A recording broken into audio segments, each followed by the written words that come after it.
ఏ ప్రభుత్వం అయితే ఈ బ్యారేజ్ ఎందుకు పనికిరాదని చెప్తుందో అదే ప్రభుత్వం మరి ఈరోజు తుమ్మిడేటి నుంచి సుందిళ్లకు నీళ్ళు ఎత్తిపోస్తామని చెప్పి వాళ్ళే చెప్తా ఉన్నారంటే దీన్ని బట్టి అర్థం చేసుకోవచ్చు ఎన్ని రకాల ప్రచారాలు, ఎన్ని రకాల చిల్లర మాటలు.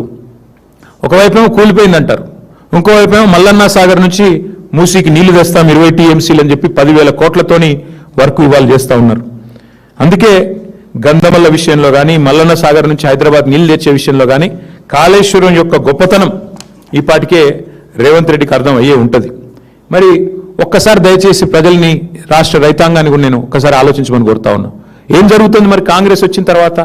సరే, మేము కట్టిన కాళేశ్వరంలో 100 కంపోనెంట్లలో ఒక కంపోనెంట్ అయిన బ్యారేజ్, ఆ బ్యారేజ్లో 85 పిల్లర్లు ఉంటే ఒక బ్యారేజ్లో 2 పిల్లర్లలో కొంత నష్టం జరిగి ఉండవచ్చు, కాదని నేను అంటలేను, జరిగి ఉండవచ్చు. మరి ఇవాళ కాంగ్రెస్ వచ్చినాక ఏం జరుగుతూ ఉంది? SLBC అనే ప్రాజెక్టు వీళ్ళ కక్కుర్తికి, వీళ్ళ కమిషన్లకు అడ్డగోలుగా వీళ్ళు ఇష్టారీతిన ముందుకు పోతే అక్కడ ఉన్న పరిస్థితి అంచనా వేయకుండా 6 మంది కార్మికులు జల సమాధి అయిన మాట వాస్తవం కాదా?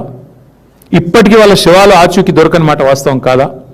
ఇది కాంగ్రెస్ కక్కుర్తికి, కమిషన్లకు, వాళ్ళు చేసిన వ్యవహారానికి, అవినీతికి నిదర్శనం కాదా? నేను అడుగుతా ఉన్న భారతీయ జనతా పార్టీ నాయకత్వాన్ని, కేంద్ర ప్రభుత్వానికి కూడా, ఆ రోజు కాళేశ్వరంలో 2 పిల్లర్లు కుంగితే ఆగమేఘాల మీద NDSA పరుగులు పెట్టుకుంటూ వచ్చిందే, 48 గంటల లోపలనే రిపోర్ట్ ఇచ్చిందే. మరి ఇవాళ SLBC టన్నల్ కుప్పగూలితే ఎక్కడ సచ్చింది నీ NDSA అని అడుగుతున్న మోడీ గారిని. ఎక్కడ పోయింది నీ NDSA? వట్టెం పంప్ హౌస్ మునిగితే ఎక్కడ సచ్చింది మీ NDSA? ఎక్కడ ఉన్నారు NDSA వాళ్ళు, కేంద్ర ప్రభుత్వ పెద్దలు? మాకు కనబడ్డం లేదా?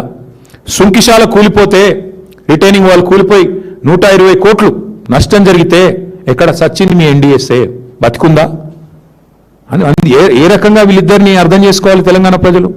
పెద్దవాగు కొట్టుకొని పోతే కాంగ్రెస్ వచ్చినాక జరిగినాయి ఇవన్నీ. ఇప్పుడు నేను చెప్పేది, సుంకిశాల రిటైనింగ్ వాల్ కూలిపోయింది, SLBC టనల్ కూలిపోయింది, వట్టెం పంప్ హౌస్ మునిగిపోయింది, పెద్దవాగు కొట్టుకపోయింది, చెక్ డ్యాంలు అయితే పటాకులు పేల్చినట్టు పేల్చేస్తున్నారు ఇక్కడ చిల్లర కాంగ్రెస్ నాయకులు. చెక్ డ్యాంలోనే పేల్చేస్తున్నారు ఇష్టం వచ్చినట్టు. ఎక్కడ సచ్చింది NDSA? ఇది కాదా కాంగ్రెస్ బీజేపీ ఫెవికాల్ బంధానికి నిదర్శనం?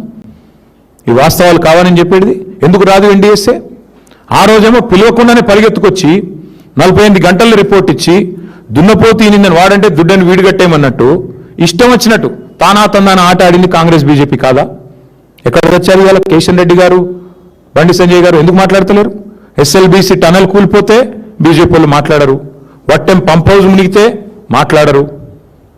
ఏమైంది మరి? చెక్ డ్యాములు పేలిపోతుంటే ఎక్కడో కాదు, బండి సంజయ్ పార్లమెంట్ పరిధిలోనే చెక్ డ్యాములు పటాకులు పేలినట్టు పేలిపోతుంటే కాంగ్రెస్ నాయకులు పేలుస్తుంటే ఏం చేస్తున్నాడు కేంద్ర హోంశాఖ సహాయ మంత్రి? కేసు పెట్టి 4 లోపల ఏరాదా? మరి ఏంది మీ ఇద్దరి మధ్యన ఇంత ఫెవికాల్ బంధం? ప్రజలు చూస్తలేరా? రైతులు గమనిస్తలేరా? అందుకే మేము అనేది దొందే.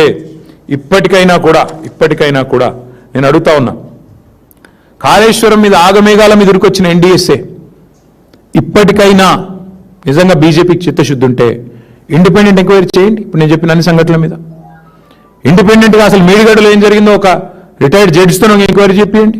మేము వద్దంటలేం కదా. ఎవడు పేల్చిండు దాన్ని తేలని, బయటికి రాని. కరెక్ట్గా ఎలక్షన్ నెల ముందు ఎట్లా పేలుతుందండి? బ్రహ్మాండమైన వరద ప్రవాహాన్ని తట్టుకొని నిటారుగా నిలబడ్డ మేడిగడ్డ మరి 2 పిల్లర్లు ఎట్లా కుంగుతాయి?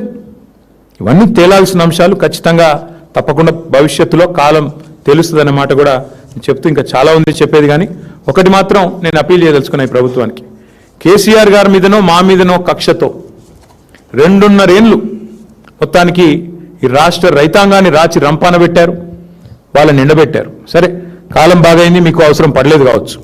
కానీ ఇప్పుడు మరి ఎల్నీనో ఎఫెక్ట్ ఉంటుంది అంటున్నారు, సూపర్ ఎల్నీనో అంటున్నారు ఇంకొంతమంది. తప్పదు ఇప్పుడు నీళ్ళు లిఫ్ట్ చేయడం.